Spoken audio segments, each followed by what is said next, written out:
Now, Local 5 Sports with Lily Zhao.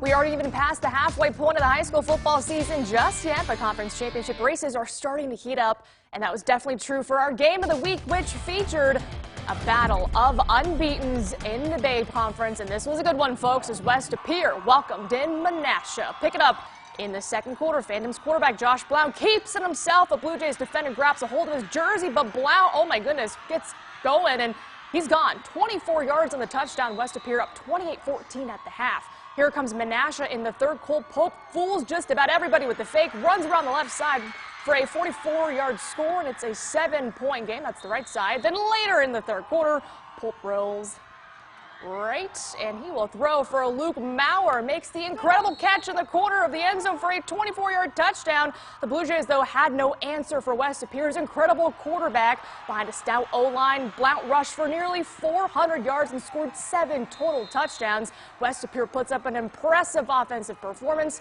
as they win it 56-42. Elsewhere in the VFA North, both Appleton East and Kaukauna looking to bounce back following their first losses last week.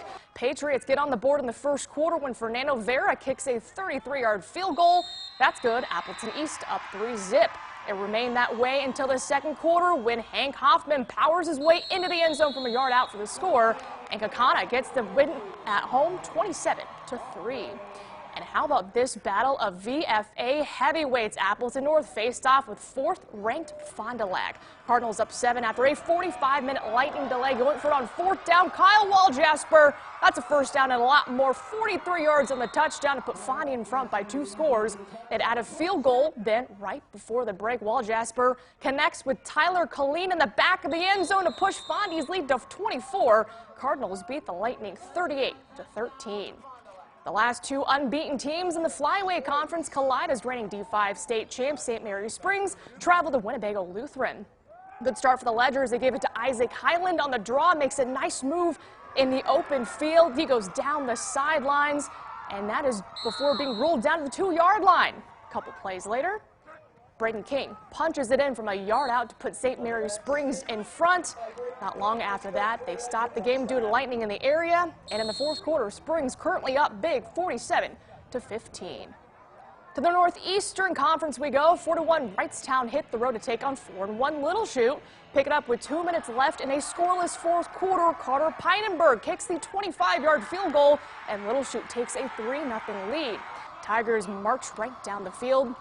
35 seconds left in the game. Quincy Clister gets it into the end zone from 2 yards out. Wrightstown leads 7-3. Little Chute with one last chance now. Cade Van Asten looking for something, but oops, he gets sacked there by Joe Hella to end the game, and Wrightstown holds on to win a low-scoring affair, 7-3. To the Fox River Classic Conference, Pulaski could improve to 6-0 with a win over Pere. We'll pick it up in the second quarter. Scoreless game thus far. Redbirds driving down the field, but a big hit by Jaden Lemke causes the fumble. Benjamin Laskowski will pick it up and run it all the way inside their own 15-yard line, but whoops, a block in the back will keep the Red Raiders out of the end zone. A little bit later in the third quarter, Nash Limerend says, "I'll do it myself" for the Red Raiders, calls the QB sneak for the first score of the game, and Pulaski will shut out Pere 21-zip. Ashwaubenon also looking to stay unbeaten in the FRCC as they battled Notre Dame. Jaguars driving in the first quarter. Cadian Vang looking for something deep, rolls right, and he will find Martin Kiernan in the back of the end zone for the 7-yard score. 7-zip Ashwaubenon. Jags would keep on rolling with 2 minutes left in the first half. Carter Ramage finds green grass, and he will reach for the pylon. He's in for the 8-yard score. 14-zip Ashwaubenon. Ramage wouldn't slow down after the break. Watch this, burst through a hole, and no defender can bring him down. 28 yards on the touchdown run. Ashwaubenon remains undefeated with a 34-13 win.